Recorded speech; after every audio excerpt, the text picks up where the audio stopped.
धर्म की देशना हो गई। राजगरी के राजा शरण के कृष्ण के संदर्भ में अवंती देश की चर्चा हो रही है। अवंती देश की राजधानी में जो अपनी माल नाम के राजा राज करते हैं, उनके राज्य में धर्म के परोपकारी धर्मपाल नाम का श्रेष्ठी निवास करता है। उसकी जीवन संगिनी प्रभावती का पुत्र जो 8वें क्रम का है, उसका नाम धर्म कुमार। और वह धर्म कुमार जब व्यापार करने गया और बंद में जो शमशान से लाए गए चांडाल के द्वारा 4 लकड़ी की पायों को, खड़िया की पायों को खरीदा और ऊपर में से स्वर्ण की सलाखाएं निकलती हैं। बहुमूल्य रत्न भी उसमें दिखने लगे और पत्र भी दिखाई दिया। उस पत्र को दिव्य ज्ञानी मोतीराज से पूछकर जैसा उन्होंने कहा उनकी अनुसार स्पष्ट लिखा था कि वह धर्मपाल प्रभावती का अंतिम धर्म कुमार नाम का पुत्र ही वह वसुमित्र सेठ के मेघनी खजानों का स्वामी होगा। और वह बहुत ही बुद्धिमान था। स्वयं तो दान आदि अच्छे काम करके स्वर्ग गया, किंतु उसके परिवार बहुत आरंभ बहुत बड़े के परिणामों से वह नरकगामी हुए। अंतिम व्यक्ति को उन्हीं पायों से बनी खटिया से शमशान ले गए थे और उस पत्र को जो खटिया के पायों से निकला था धर्मपाल ने पढ़ा और पत्र के अनुसार उसे प्राचीन मकान में प्रवेश करता है और प्रवेश करते ही वहाँ का कोई रक्षक देव जिसने कई लोगों को अंदर नहीं आने दिया और जिसने भी जाने का प्रयास किया उनको दंडित करके खदेड़ दिया। मगर जैसे ही पुण्यात्मा धर्मात्मा परोपकारी धर्म कुमार प्रवेश करता है, वह सुंदर दिखने वाला और मुकुट और अनेक सुंदर आभूषणों से सज्जित देव स्वागत के लिए हाथ जोड़ के खड़ा होगा। स्वागतम स्वागतम स्वागतम। और कहना है आपकी प्रतीक्षा में अभी तक मैं यहाँ पर इन खजानों की रक्षा कर रहा था। अब मैं अपना स्वामी आपको समझ लेता हूँ। आप इस खजाने के स्वामी आ गए हो। अब मैं अपने स्थान पर जाता हूँ। आपको जो उचित लगे ये दुर्लभ ये बहुमूल्य धन का उपयोग करना। और उसने उन खजानों में जो नदियाँ भी प्राप्त कर ली और बहुमूल्य रत्न प्राप्त किए और धीरे धीरे चौड़े चौड़े खजाने उस प्राचीन महल के अंदर, महल ही कहे कितने रत्नों का खजाना है, उस घर में उसने सब कुछ प्राप्त किया। अब प्राप्त तो हो गया, प्राप्त होना दुर्लभ नहीं, प्राप्त हुई वस्तु का सदुपयोग करना बड़ा दुर्लभ है। संसार में धन की प्राप्ति अनेक जीवों को हो जाया करती, किंतु बिरले ही जीव धन का सदुपयोग किया करते। तो धन कुमार ने जैसे ही उन सबको देखकर व्यवस्थित करके सुरक्षित करके पुनः बाहर लौटता है। लोगों ने उनका बड़ा सम्मान किया कि यथा नाम तथा काम को धर्म करने वाले ये धर्मपाल से पुत्र धर्मकुमार जी हैं। किंतु बंधुओं क्या कर सकते, सबके लिए सब अच्छा नहीं लगता है। चांदनी रात हमको अच्छी हो सकती है, आपको अच्छी हो सकती है, मगर चोरी करने वाले व्यक्ति को कहाँ अच्छी होती है। सबका अपना स्वभाव, अपनी जीवन शैली है और धर्मकुमार सब कुछ संतोष भाव से स्वीकार करता है और सोचता है मेरा इसमें क्या है, सब प्रभु की कृपा है, धर्म का फल है, ये धर्मी संसार में जीव का साथी है। इस लोक में भी धर्म और परलोक में धर्म ही साथ देने वाला सच्चा मित्र है। इसीलिए तो आचार्य लिखते हैं, आप मरातर धर्मो बंधुर जीवन चिन्हे चिन्वन समय यदि जानी दे श्रेयो ज्ञाता धर्मो भवति। जीव का पाप दुश्मन है और धर्म मित्र है। इतना ज्ञान यदि कोई को प्राप्त होता है वह श्रेष्ठ विद्वान माना जाता है, श्रेष्ठ शास्त्रों का जानकार कहलाता है, वह मनीषी वह पंडित कहा जाता है। और धर्मकुमार भी सोचता है एक पुण्य तो धर्म का दास है, जो धर्म करता है उसको संसार में क्या संभव नहीं है। धर्म के माध्यम से चक्रवर्ती की संपदा मिलती है, धर्म के माध्यम से इंद्र पद मिलता है, धर्म के माध्यम से अयमित्र पद मिलता है। अधिक क्या गए, धर्म के माध्यम से ही शुद्धा को उपलब्धि होती है। ऐसा धर्मकुमार विचार करता है, उसे पता है, जानता है पुण्य के माध्यम से धर्म प्राप्त होता है। और मैंने भी कोई पीतराग धर्म की ऐसी आराधना की होगी तो ये मुझे अनायास ही शेषता के साथ धन की प्राप्ति हो रही है। मगर मुझे बहुत संभल के चलना है, क्योंकि व्यक्ति पुण्य के उदय में फिसल भी जाता है।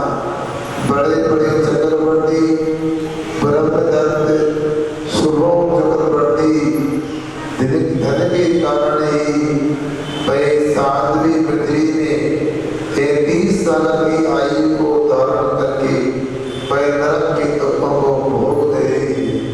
कहीं ऐसा न हो ये पुण्य मेरे लिए पाप का कारण हो जाए। आचार्य ने लिखा है, कर्म पर बसे शांति दुख रंजित तो दे, आप भी सके नास्ता श्रद्धा ना कामना सुता। ये धर्म तो पुण्य के अनुसार आता है। ये विशेष सामग्री सब पुण्य कर्म के आदि है। जो जो संयोग हो रहे, जो जो इष्ट संयोग जीव को प्राप्त होते हैं, सब पुण्य की बदौलत होते हैं।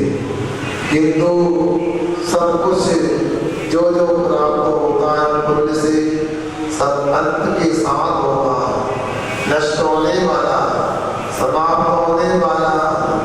और जब तक इसको भोगेंगे ये दुख से मिश्रित है। संसार में ऐसा कोई भी विषय नहीं है जो दुख देने वाला ना हो, जो एकांत से सुख की अनुभूति कराने वाला हो। और अंत में ये पुण्य की सामग्री पाप का बीज हुआ करती है। हे धर्मकुमार, स्वयं को संबोधन करते हुए समझ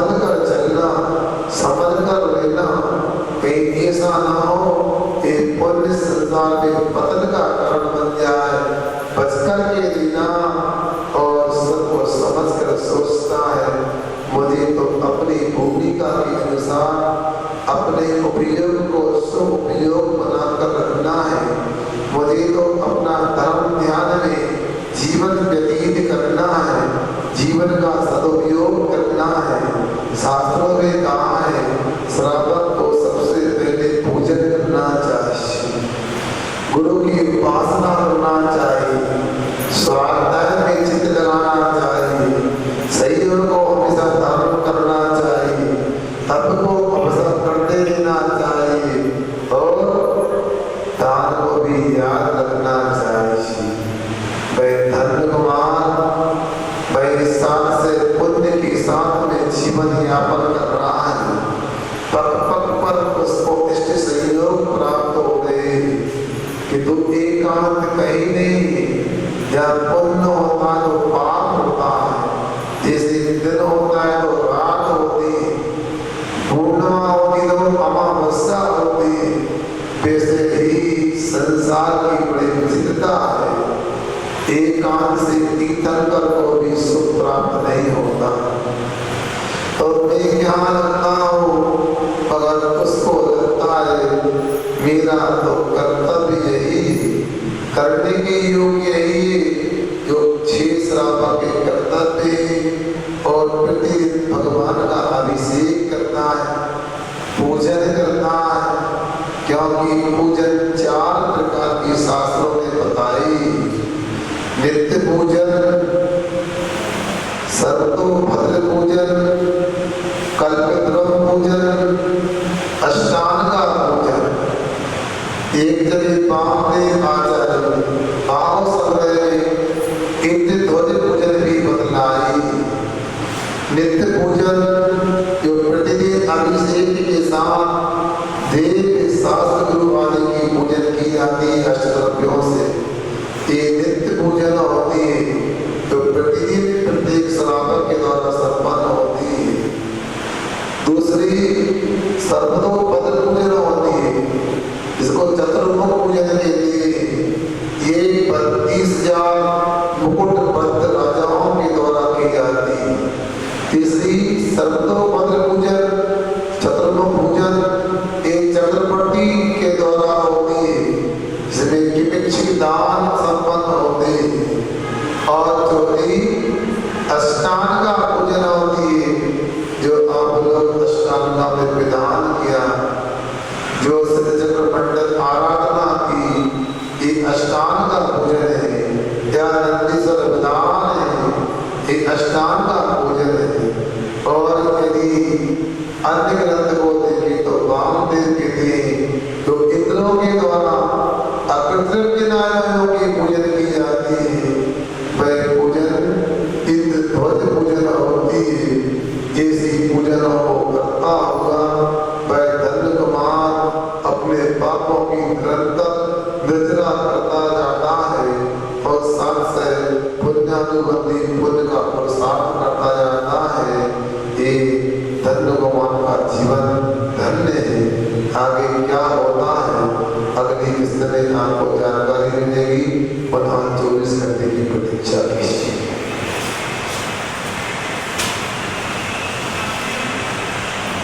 और रचना स्वाध्याय के अंतर्गत अपने जिज्ञासा समाधान प्राप्त करो।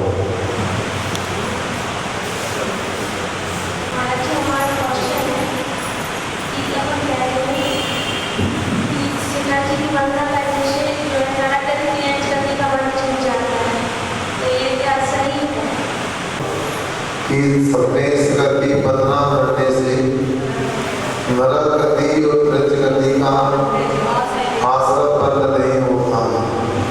बिल्कुल ठीक है, मगर आप लोगों को शिखर जी की यात्रा को लेकर एक दोहा याद रखना चाहिए।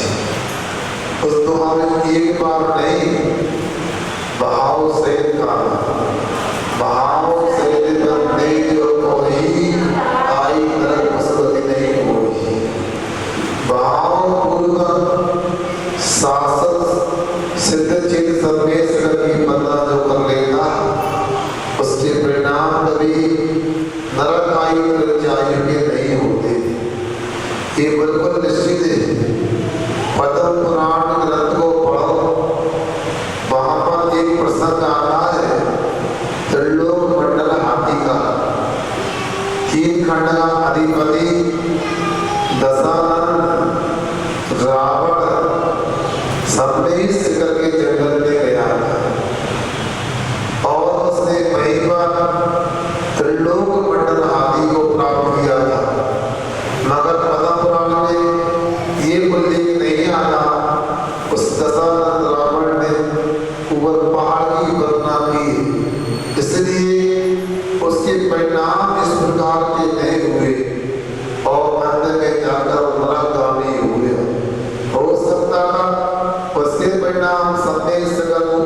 पहाड़ की बदना करने लगे हो जाते तो हो सकता उसको भी नरक का पात्र नहीं बनना पड़ता। इसलिए सब लोगों को विशुद्ध भाव के साथ में सामने करके बदना करने का प्रयास करना चाहिए। पर हम लोगों की तो दशा बड़ी खराब है। इसी जिंदगी में हमने नींबू पानी नहीं पिया हो, शिखर जी में पहाड़ पे जाके याद आता है कि नींबू पानी पीना है, अंडे वाले पार्ले की ब्रिटानिया खाना है, उसको बिस्लरी की बोतल खरीदे पीना है।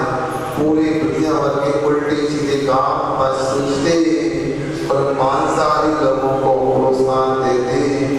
ऐसे शिखर जी की बदना करने से नरक की तृतीय का संपर्क नहीं होता है।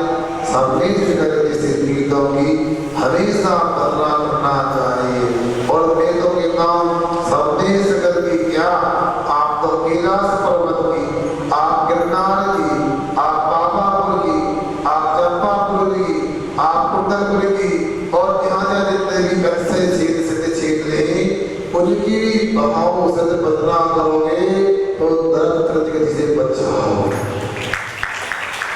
बहाव से जो होना चाहिए, मगर हम लोगों के बहाव यदि दूषित हो जाते हैं तो सामने से कर जाकर के भी हम वो लाभ प्राप्त नहीं कर सकते हैं जो लाभ प्राप्त होता है।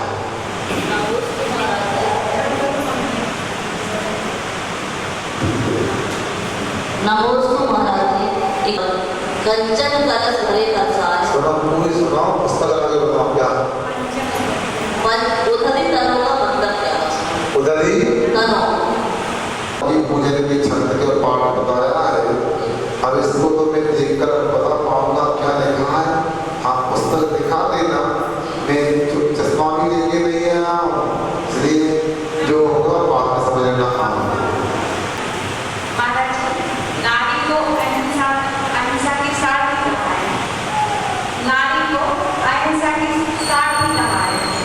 तो इसका अर्थ जानना चाहिए। अब देखो ऐसा है, अपेक्षा लगा रहे हो बात में देखना, अहिंसा का शब्द कहा गया है, उस कवि से कुछ से लिखा है कितना अवश्य नारी यदि अपने पुत्र को, अपनी पुत्री को सुसंस्कार दे सकती है तो जरूर मैं सोचता हूँ उसका पुत्र महावीर और आचार्य विद्यासागर की तरह ऐसा की आराधना कर सकता है।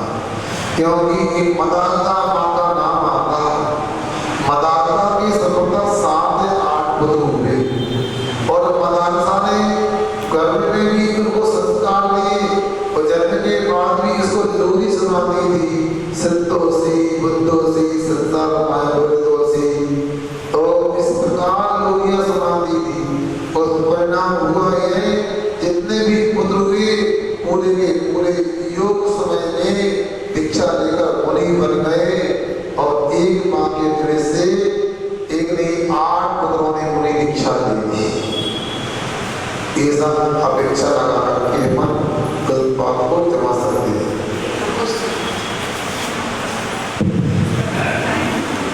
जाना हुआ था तो उन्होंने कहा था कि आज की जो युवा पीढ़ी है उसको वो मतलब कई बार विश्वास नहीं करती, उसके लिए हर चीज तर्क से समझानी पड़ती है। तो कई बार जैसे शास्त्रों में प्रसंग आते हैं, मान लीजिए क्लास चल रही है छोटे बच्चों के, जो थोड़े बच्चे बड़े हो गए हैं 11, 12, 13 साल के, जैसे कुछ ऐसे जैसे सोमा सती का प्रसंग आया था कि भाई वो सांप को डाला, वो हार हो गया। ऐसे प्रसंगों को हम तर्क सहित कैसे समझाएं कि बच्चे उसको मान भी जाए कि हाँ ये संभव है, कृपया समाधान करने का प्रयास करें। हम व्यक्ति करके समझाना तो संभव नहीं, मगर एक बात याद रखना, जब कुकर का आविष्कार नहीं हुआ था तो हमारे परिवारों में माता ने गंजी में तवेली में भात बनाया करती थी और ऊपर से उसमें पारा आने ढक्कन रख देती थी। जब सुगंध आने लगती थी तो ढक्कन को थोड़ा खिसका के चम्मच से एक चावल निकालती थी, उसको अंगूठा तर्जनी के बीच में रखती थी तो देखती थी तवेली का भात बना के नहीं बना, कटकटा ही नहीं पक गया, मतलब एक हड़िया में चावल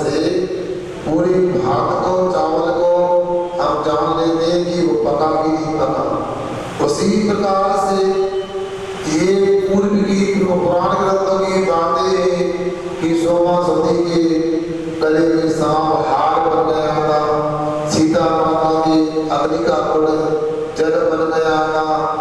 अनेक प्रकार की घटनाएं आप लोग पढ़ते हैं, मगर मैं कहता हूँ इनको जरूर आपको विश्वास करना चाहिए, क्योंकि वर्तमान में भी कई ऐसी घटनाएं घटती हैं जो धर्म के परिप्रेक्ष्य में खरी उतरती है। शायद मैंने यहाँ पर भी सुनाया था, सुनाया तो ताजा कर लेना। मुझे परसों पहले गुजरात के कच्छ जिले में भूकंप आया था और उस समय बहुत तीव्र गति से भूकंप आया और सैकड़ों मकान मलबे में बदल गए, धराशायी हो गए, सैकड़ों लोग दब गए। उस कच्छ जिले में एक कोई जेठ परिवार रहता था और उसके परिवार के मुखिया अर्थात बच्चों के पिताजी ने बच्चों ने पाठशाला पढ़ी थी। ऐसो पंचड़ो यारो सब बाबा प्रणासनो मंगलारन से सब सिर अड़ना होई मंगल। सभी मंगलों में प्रथम मंगल है और सभी पापों का नाश करने वाला है। उन्हें याद रहा, पाठशाला में पढ़ाया था, ये भी पढ़ाया था आपत्ति काल में क्या करना चाहिए। तो उसने अपने बच्ची से और बच्चों की माँ से कहा, देखो घबराओ नहीं, जो होना है उसको तो टाल नहीं सकते। आप तो ऐसा जब तक अपने क्षेत्र में भूकंप शांत नहीं हो रहा, अपने ही बैठ करके जब तक भूकंप शांत नहीं होता तब तक चारों प्रकार के आहार का त्याग करके ब्रह्मोकार पद की जाप करते करते यदि मरण हो गया तो समाधि मरण होगा और यदि जीवन यदि बच गया तो हम देवता की आराधना करेंगे, ब्रह्मोकार पद की आराधना करेंगे। बद्रियों बंधन काल में अभी ताजी घटना ऐसा चमत्कार हुआ, सैकड़ों लोग मर गए और चारों परिवार के सदस्यों का बाल बाका भी नहीं हुआ। बहुत सारी ऐसी घटनाएं सामने देखने में आती है, इसलिए विश्वास तो करना पड़ेगा। आपको शास्त्रीय मोक्ष मार्ग हो या संसार मार्ग, विश्वास से चलता है। सब बातों को हम प्रत्यक्ष में हाथ पर रखे आंवले की तरह बता नहीं सकते, क्योंकि आप जानते हो ये भैया नाई की दुकान में जाते बड़े आराम से कुर्सी पे बैठ जाते, ये कितना विश्वास करते हैं दही के ऊपर कि हमारी मूछ काटेगा, नाक नहीं काटेगा। एक नाई की दुकान पे कितने विश्वास से नाई में विश्वास करते हैं, ये हमारे कान नहीं काटेगा, कलम काटेगा। एक डॉक्टर की दुकान में जाते हैं, इन्हें विश्वास रहता है ये हमें क्या पेट के लिए क्या दवाई वो पेट किलर देगा, सिर पास नहीं देगा। यात्रा करते हैं, रोज गाड़ियों में जाते हैं, इन्हें विश्वास है हमारा ड्राइवर मंजिल तक पहुंचाएगा, गड्ढे में नहीं पटकेगा। ऐसे संसार में कितने लोग में विश्वास करते हैं, खास इतना विश्वास अपनी निर्माणी पर अपने गुरु पर करेंगे तो आप कहीं के कहीं पहुंच जाएंगे।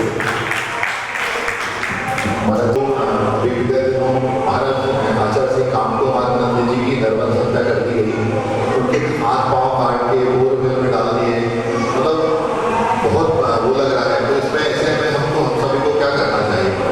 देखो पुलिस भैया, आपने करना चाहिए साधु को अपनी सीमा में और श्रद्धा को अपनी सीमा में लेना चाहिए। साधु को अपने कर्तव्य जो बताए आचार्यों ने, पूर्व आचार्यों ने, उनको करना चाहिए और श्रावक को अपने कर्तव्य करना चाहिए। आप उसको अन्यथा नहीं समझना। जैसे नदी का पानी बहता रहता है तो निर्मल स्वच्छ रहता, स्वादिष्ट रहता है। नदी का पानी रुक जाता है तो अनेक संगतियां आ जाती हैं। इसलिए आचार्य ने लिखा है कि श्रावक का मन चंचल होता है और पैर स्थिर होते हैं, साधु के पैर चंचल होते हैं और मन स्थिर होता है। सुन रहे? अब आपको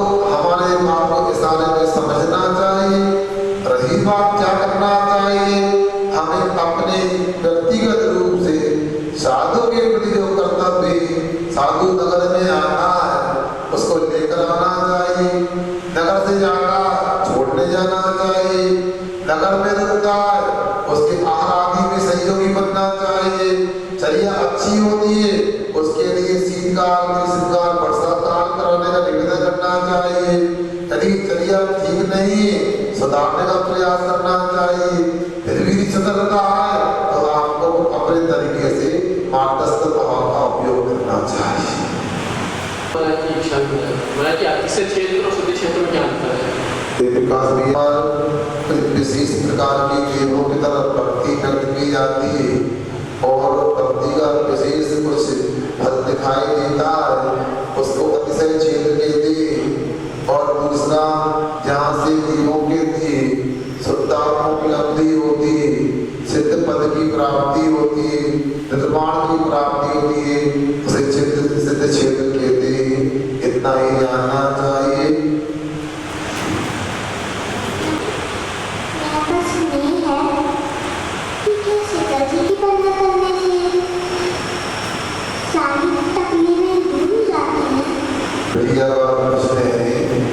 सर्वेश करके बदनाम करने से सारी तकलीफें दूर जाती हैं। हाँ बिल्कुल, तीर्थ यात्रा करने से तो क्या, यदि अपन कावेरी स्टेट के भगवान के दर्शन भी करते और भाव से करते तो इन भगवान की भक्ति से भी तकलीफ दूर हो जाती है।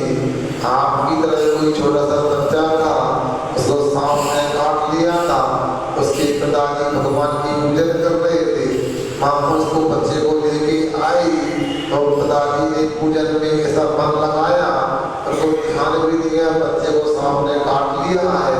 और जैसी पूजन समाप्त हुई, पिताजी ने देखा और भगवान की अभिषेक का कंदो था, उसके माथे में लगाया, उसका विष निर्विष हो गया, वो स्वस्थ हो गया, उसे जीवन लाभ मिल गया। बात ही ये सब अपने करना चाहिए। इतना ही निर्वाणी के ज्ञान से सोचे जो निर्वाणी वाणी जो देवी शरणागति स्वभाव